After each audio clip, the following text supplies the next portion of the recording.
Y finalmente, queridos hermanos, como conclusión a este sermón, que uno pudiera dividirlo quizá en muchas partes y la tentación de profundizar en muchos aspectos, pero más bien el sermón tiene la idea el sermón expositivo de buscar el sentido de ese texto en particular, de ver cómo el Señor sufrió, cómo el Señor demostró su amor para con ellos, cómo los aconsejó momentos antes y cómo de una u otra forma nos prepara para los momentos difíciles que podamos estar viviendo y que vamos a vivir.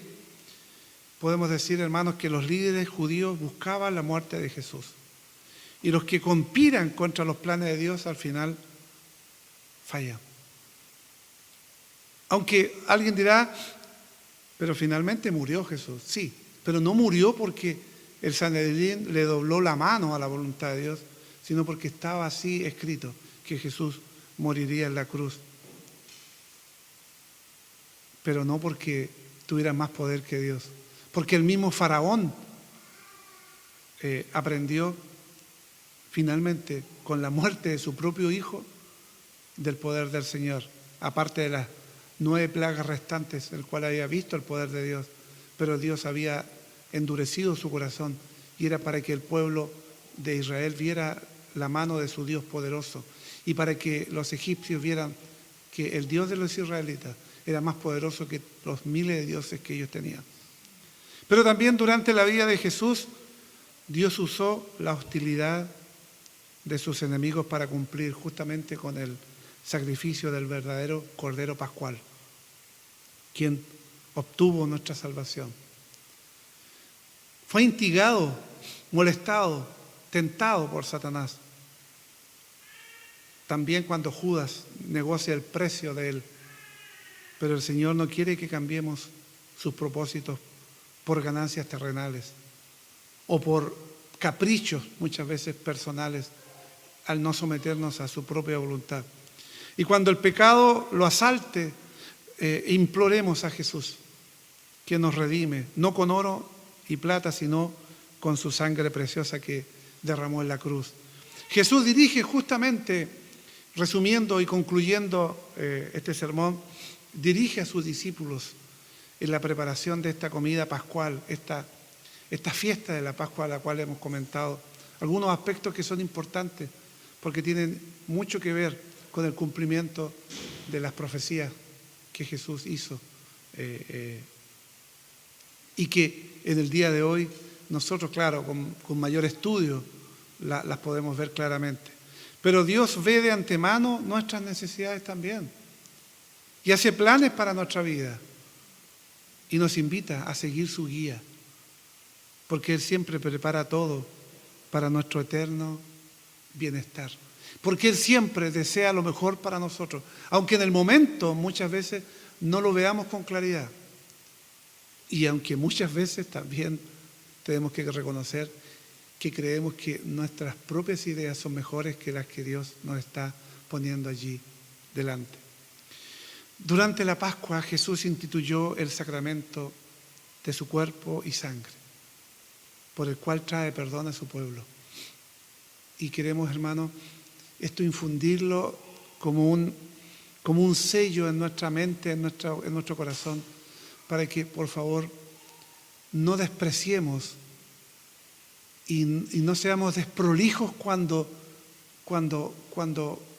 este medio de gracia es ofrecido a nosotros.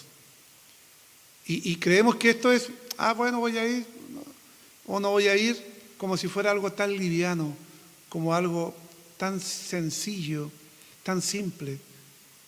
Y a eso le estamos nosotros restando la importancia. Y eso, hermano, es un pecado tremendo, porque estamos despreciando el sacrificio del Señor o lo estamos muchas veces cambiando por otro tipo de cosas o por otro tipo de planes que nos parecen que son mejores que los que el Señor aquí nos está ofreciendo. Por eso, hermanos, decimos con firmeza que descuidar la Santa Cena es ignorar el perdón que Cristo ganó por nosotros. Y si alguien no está preparado para participar de la Santa Cena, créame, hermanos, que va a ser mucho mejor y va a ser mucho más beneficioso lo espiritual estando aquí que quedándose en la casa. Porque aquí al menos el Señor lo va a constreñir y lo va a preparar para que en otra ocasión sí pueda participar. Pero muchas veces nosotros queremos hacerlo a nuestra manera o como creemos que es mejor y descuidamos esto y faltamos a nuestro amor y pasamos o ignoramos lo que conllevó este sacrificio. Cuando Jesús dijo, mi cuerpo es dado por ustedes y esta copa que es derramada por ustedes es el nuevo pacto o es el Nuevo Testamento en mi sangre. Hermanos, estas palabras lo dicen todo. Le dan la importancia que realmente tiene el sacramento de la Santa Cena, que nosotros generalmente lo hacemos el primer domingo de cada mes. Cosa que ningún cristiano debería faltar. Ahí me gustó de la hermana Anita, ¿no es cierto? Que ella siempre, cuando un par de veces hemos ofrecido Santa Cena, ella viene de allá de Chihuayante a participar acá. La hermana Noemí, cuando supo también de esa Santa Cena, viajó de Santiago para venir, entre otras cosas, a participar de la Santa Cena. Eso habla de amor, de entrega, de compromiso. Jesús dirige a sus conflictivos apóstoles que estaban allí discutiendo quién iba a ser el mayor cuando esté en el reino de los cielos, y Jesús le hablaba del sufrimiento. Hoy muchas veces esperamos ser reconocidos por nuestro servicio a la iglesia y nos sentimos heridos cuando somos ignorados. Sin embargo, hermanos, tenemos la promesa del Señor que Él siempre ve y va a recompensar nuestro servicio, sin esperar que lo hagamos para que los demás nos alaben o nos honren. Nuestro mayor tesoro es siempre el servicio que Él nos hace, perdonándonos nuestros pecados por gracia. Y Jesús justamente advierte a un Pedro autosuficiente o capaz de por sí mismo de hacer las cosas como lo hizo antes de la negación, pero también le asegura que intercede por él, aun cuando él, orgulloso, creyó ser capaz por sí mismo de hacerlo. Por eso Pablo también dice, el que crea estar firme, tenga cuidado de no caer. Y Jesús, que intercedió por Pedro, está ahora a la diestra de Dios, intercediendo por nosotros. Y Jesús advierte justamente a sus discípulos, en parte de este capítulo 22 de Lucas que estamos predicando, acerca de los tiempos hostiles que iban a enfrentar, similar al rechazo también que él mismo sufrió. Por lo tanto, hermanos, ningún discípulo, incluyéndonos a nosotros, va a poder evitar algo de la hostilidad que Jesús enfrentó. No esperemos decir, actuar para ganarnos el aprecio del mundo, porque no va a ser el aprecio de Dios. Cuando Jesús amó y quiso servir a Dios, generalmente no son compatibles ambas cosas. Se ganó el desprecio y el odio del mundo. No busquemos el aprecio del mundo, porque de esa manera no vamos a ganar el aprecio de Dios.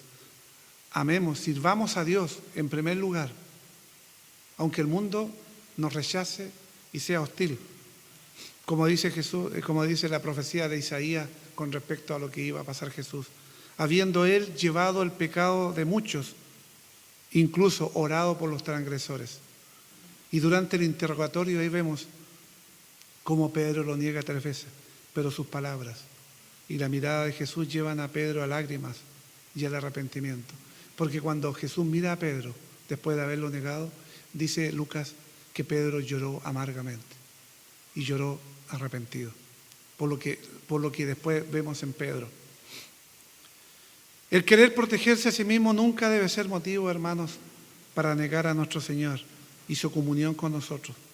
Jesús siempre nos mira con amor y siempre nos llama al arrepentimiento y al perdón de nuestros pecados. Y ante el concilio, finalmente Jesús se refiere a su exaltación. Él será allí puesto a la diestra de Dios, cosa que inflamó la ira de parte de quienes le juzgaban.